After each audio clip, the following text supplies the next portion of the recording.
आज इनकी बात कर लेते हैं। डॉक्टर नगेंद्र 1915 से 2000। डॉक्टर नगेंद्र की पुस्तक सुमित्रानंदन पंत 1938 शुक्ल जी के जीवन काल में ही प्रकाशित हो गई थी।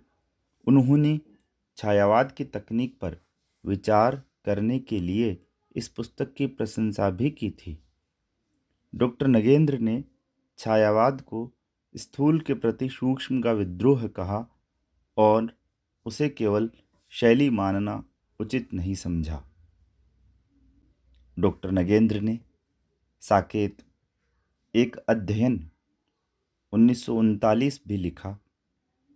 इन दोनों पुस्तकों में पंत और मैथिली शरण गुप्त के काव्य की सहृदयता के साथ समीक्षा की गई है। डॉक्टर नगेंद्र ने पंत के काव्य में विचारों की भूमिका को सबसे महत्वपूर्ण माना है। उनके इंद्रिय बोध की संवेदनशीलता को रेखांकित किया है। डॉक्टर नगेंद्र ने पंत के काव्य में विचारों की भूमिका को सबसे महत्वपूर्ण माना है। उनके इंद्रिय बोध की संवेदनशीलता को रेखांकित किया है। साकेत को डॉक्टर नगेंद्र ने जीवनवादी काव्य कहा है। साकेत को डॉक्टर नगेंद्र ने जीवनवादी काव्य कहा है। आगे चलकर डॉक्टर नगेंद्र ने रीतिकाल पर अनुसंधान किया। तो जो डॉक्टर नगेंद्र हैं, इनको रीतिकाल पर अनुसंधान में रुचि रही और अनुसंधान किया इन्होंने, और रस सिद्धांत पर तो इन्होंने ग्रंथ ही लिख डाला। डॉक्टर नगेंद्र ने रस सिद्धांत पर ग्रंथ ही लिख डाला। उन्होंने कामायनी, उर्वशी एवं महादेवी वर्मा, जैनेन्द्र कुमार, हरिवंश राय बच्चन तथा नरेंद्र शर्मा की कृतियों पर भी आलोचनात्मक निबंध लिखे हैं। शुक्लानुवर्ती आलोचकों में पंडित विश्वनाथ प्रसाद मिश्र और पंडित कृष्ण शंकर शुक्ल उल्लेखनीय हैं। पंडित विश्वनाथ प्रसाद मिश्र की पुस्तक बिहारी की वाग विभूति 1936 स्वाधीनता के पूर्व निकल चुकी थी। उनका काम विशेषतः संपादन और टीका के क्षेत्र में रहा। पंडित कृष्ण शंकर शुक्ल ने रत्नाकर 1935 और केशव 1936 पर उल्लेखनीय कार्य किया। पंडित शांतिप्रिय द्विवेदी काव्योचित भाषा में आलोचना लिखते थे और उन्हें प्रभाववादी आलोचक माना जाता है। प्रसाद, निराला, पंत, महादेवी वर्मा आदि ने भी अनेक लेखों के माध्यम से काव्य आलोचना करके हिंदी समीक्षा को समृद्ध किया। 1936 में प्रगतिशील लेखक संघ की स्थापना के बाद हिंदी में मार्क्सवादी आलोचना का उदय हुआ। 1937 के विशाल भारत में शिवदान सिंह चौहान का भारत में प्रगतिशील साहित्य की आवश्यकता नामक लेख प्रकाशित हुआ और इसमें हिंदी साहित्य की पड़ताल की गई और समय की मांग को ध्यान में रखते हुए प्रगतिशील साहित्य की रचना की आवश्यकता बताई गई है। और इस प्रकार मार्क्सवादी आलोचना का उदय 1940 के पूर्व ही हो चुका था। प्रकाश चंद्र गुप्त और डॉक्टर रामविलास शर्मा ने इस धारा को आगे बढ़ाया। प्रारंभ में मार्क्सवादी आलोचना एक प्रकार के निषेधात्मक एवं अतीत विरोध की भावना से ग्रस्त थी। डॉक्टर रामविलास शर्मा मार्क्सवादी आलोचकों के दल में बाद में आए। भारतेंदु निराला और प्रेमचंद पर उनकी पुस्तकें स्वतंत्रता के पूर्व ही आ चुकी थी, किंतु उनका महत्वपूर्ण आलोचनात्मक लेखन बाद में सामने आया। काशी विश्वविद्यालय में हिंदी विभाग की स्थापना के साथ ही पाठ्यपुस्तकीय आलोचना का, जिसे अब प्राध्यापकीय आलोचना कहते हैं, उदय हुआ। इसके प्रवर्तक थे बाबू श्याम सुंदर दास। उन्होंने पाठ्यपुस्तकों की आवश्यकता की पूर्ति के लिए भाषा विज्ञान आदि नए विषयों पर पुस्तकें लिखी और तैयार करवाई। साहित्य आलोचन सैद्धांतिक समालोचना का ग्रंथ है, जिसमें संस्कृत, हिंदी और अंग्रेजी साहित्य आलोचना का सुलभ संग्रह है।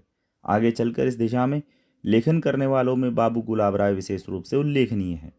विश्वविद्यालयों की और हिंदी विभागों में विद्यार्थियों की बढ़ती हुई संख्या को देखते हुए ऐसे कार्य के महत्व को इनकार नहीं किया जा सकता। कविता इस कालखंड की काव्यधारा की प्रधान प्रवृत्ति को छायावाद की संज्ञा दी जाती है और इसके साथ रहस्यवाद भी जोड़ा जाता है। रहस्यवाद को सामान्यतः छायावाद का एक पक्ष माना जाता है। और इस साहित्यिक काव्यखंड के विविध काव्य रूपों पर विचार करने के पूर्व हमने स्वाधीन चेतना और वैज्ञानिक प्रगति से कल्पना का संबंध जोड़ते हुए देखा था कि कल्पना स्थितियों को नए तरीके से संयोजित करती है। कल्पना स्थितियों को नए तरीके से संयोजित करती है। कवि चित्त में वे नया सादृश्य विधान उदित करती है। कल्पना से जानने का काम भी लिया जाता है। कोई चीज़ कैसी हो सकती है, वह इसका संकेत या आभास भी देती है। इससे रहस्य भावना उत्पन्न होती है। हम जान नहीं पाते, लेकिन उसका अस्पष्ट संकेत या आभास पा लेते हैं। इसीलिए छायावाद में कल्पना प्रवणता के साथ रहस्य भावना भी जुड़ी है। नई जानकारी होने पर वस्तु में नया प्रभाव डालती है और इससे अंततः परिचित वस्तु में नवीनता आती है और उसे पूरी तरह जान लेने के आग्रह के कारण अपरिचय का भाव पैदा होता है। छायावादी कविता में कल्पना प्रवणता, नवीन सादृश्य विधान, वस्तुओं से पड़ने वाला नवीन प्रभाव और अपरिचय का भाव, ये सब मिलता है। ये समूची काव्य साधना का स्वाधीनता संग्राम के युग की है। अतएव स्वाधीनता संग्राम के केंद्रीय भाव से जुड़कर ही ये सारी काव्य साधना फलीभूत होती है। इसलिए छायावाद अपनी सारी कल्पना प्रवणता और रहस्य भावना के साथ शक्ति, जागरण और लोक मंगल का काव्य है, जिसमें व्यक्तिगत पीड़ा, दुख और अवसाद भी समाविष्ट है। इसके लिए छायावाद ने कविता का रूप बदला, शब्द, योजना, छंद, लय आदि में नया प्रयोग किया।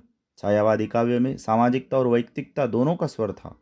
कालांतर में वैयक्तिक अनुभूति का आग्रह रखने वाले और सामाजिकता का आग्रह रखने वाले कवियों का अंतर स्पष्ट हुआ।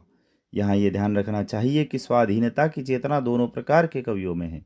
यहाँ तक कि हालावाद भी एक प्रकार की विरोध कविता, ए पोएट्री ऑफ प्रोटेस्ट है। सामाजिकता का आग्रह रखने वाले कवियों में से अधिकांश समाजवादी विचारधारा से जुड़े।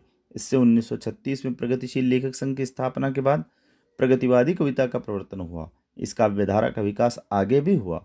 जिन कवियों की कल्पना प्रवणता नहीं थी, वे पुराने ढर्रे परी अर्थात इतिवृत्तात्मक शैली में ही काव्य रच रहे थे।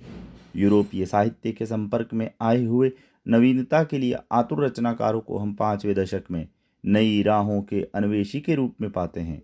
अब हम इस कालावधि की प्रधान काव्य प्रवृत्ति छायावाद पर विचार करेंगे और इसकी कविताओं में विश्व युद्ध की विभीषिका और वैज्ञानिकों द्वारा खोजी गई नई विराटता एवं अनिश्चय के समक्ष निराशा और कुंठा का भाव भी सिमट आया है। धन्यवाद।